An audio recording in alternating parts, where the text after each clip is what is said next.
It was supposed to be a simple evening run, just a way to clear her mind. But within seconds, she realized something was wrong. The streetlights flickered, the air felt colder, and behind her footsteps echoed that didn't belong. Before she could turn, a rough hand clamped over her mouth and dragged her into darkness.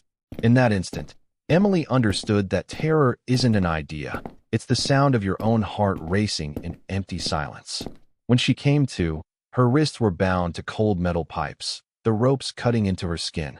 A single bulb overhead buzzed, casting long shadows across damp concrete walls. Panic clawed at her throat, but she forced herself to breathe slowly, anchoring her mind to memories of warm sunlight and laughter. Whatever this place was, the man who held her here thrived on fear. Emily decided she would offer him only one thing: her will to survive. He appeared without warning, tall and lean, his dark hair plastered to his forehead.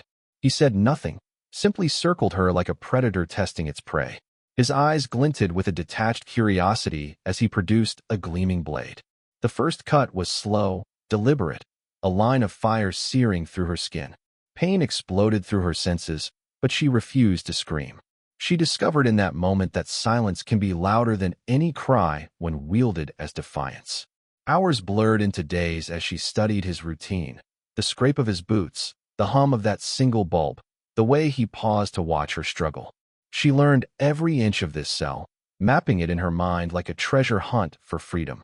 Each time he left, she tested her bonds, searching for a hidden weakness in the tangled ropes. Every tiny shift of the fibers felt like hope kindled in the dark. In the dead hours of night, she confronted her own terror. What broke first, body or spirit? She realized that pain alone could not extinguish her resolve. She rehearsed escape plans in her head: a sudden wrench, a lunge at the lock, a sprint through unknown corridors. She turned her fear into strategy, her panic into precision. In that crucible of agony, her mind sharpened. One morning, her captor returned with that same mirror he used to force her gaze. Through its surface she saw herself, wide-eyed, blood-streaked, yet unbowed. He whispered, "See what you've become." But she met her reflection head-on and saw not a victim, but a survivor. The ropes felt looser under her fingers.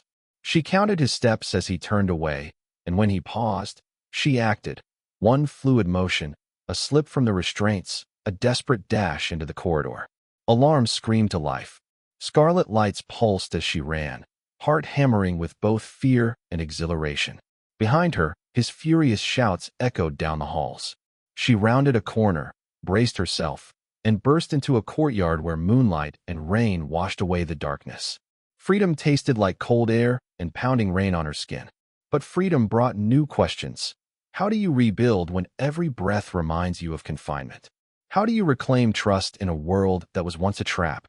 As she stumbled toward the city lights, she realized survival wasn't the end. It was the beginning of healing and understanding.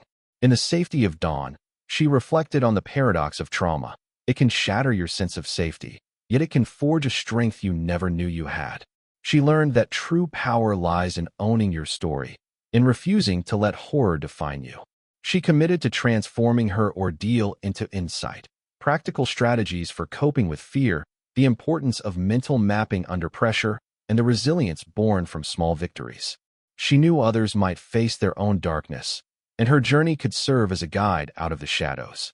Her final realization was simple yet profound.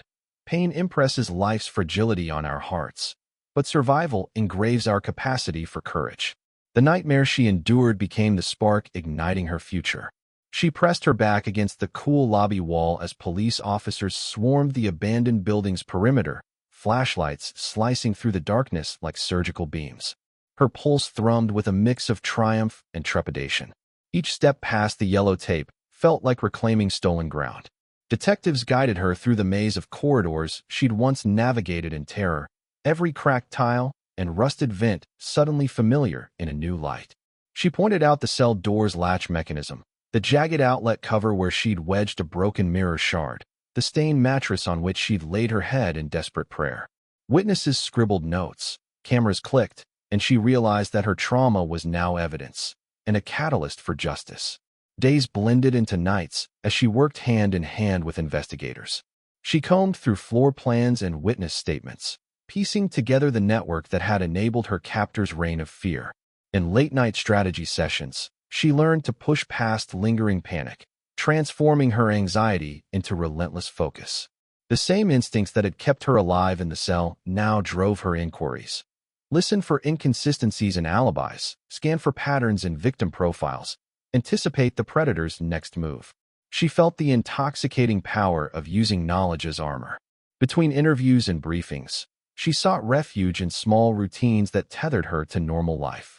She took long walks with her dog before dawn, watching fog lift from deserted streets as she practiced mindful breathing. She journaled each evening, not just recounting horrors but cataloging her responses, where fear had flared, where resolve had held. With each entry, she discovered insights: how trauma rewired her mind to detect threats, how small acts of kindness had become lifelines, how reclaiming agency could heal invisible wounds. Therapy sessions became another arena of growth. In a softly lit office, she traced the architecture of her terror alongside her counselor, mapping triggers and coping strategies. She practiced grounding techniques, feeling the weight of her feet on the floor, focusing on the rhythm of her heartbeat, to steady herself when memories surged unbidden. These tools felt like secret weapons, granting her mastery over her own mind. One afternoon, a breakthrough came by mail. A letter from a woman who'd survived a similar ordeal. Her words trembled with gratitude and recognition. Reading Emily's initial statement gave her courage to escape her own captivity. Emily felt her chest tighten with emotion. She realized her story was multiplying hope, creating a chain of survivors bound by shared resilience. In that moment, her pain found purpose. The culmination of her efforts arrived on a crisp morning when law enforcement executed synchronized raids on multiple safe houses connected to her captor's network. Emily watched footage of officers clearing rooms, freeing victims whose expressions mirrored her own first gasp of freedom. Tears welled as she recognized the faces of strangers who now had a chance to heal. The scale of the operation exceeded even her boldest aspirations. She had turned her nightmare into a roadmap for liberation. Months later, standing in a sunlit conference hall, she addressed a crowd of policymakers, activists, and survivors. Her voice carried the authority of lived experience as she outlined concrete recommendations: better tracking of abandoned properties, rapid response task forces, survivor-led training programs for first responders. She spoke of the mind's capacity to adapt under extreme duress, urging institutions to honor survivors as experts in their own rescue. When applause rippled through the room, she knew her fight had transcended personal survival. It had become a movement. Back at home that evening, she slid her feet into slippers and wrapped a soft blanket around her shoulders. Her dog curled at her feet, eyes bright with loyalty. She stared at the city skyline glowing through her window, a patchwork of lives unfolding beyond her walls. Memories of that cell still flickered at the edge of her mind, but they no longer held dominion. Instead, they served as testament to her power to transform darkness into light. In the quiet that followed, she reflected on the journey, the raw terror that threatened to consume her, the flash of clarity that ignited her escape, the relentless will that guided her toward justice. She understood now that trauma need not be an ending but a threshold, one that, once crossed, reveals the depths of human courage and the ripples of collective change. Her final thought crystallized in her journal. Survival is not merely enduring pain. It is alchemizing it into purpose, forging solidarity from suffering, and illuminating paths for others still trapped in the shadows. Subscribe.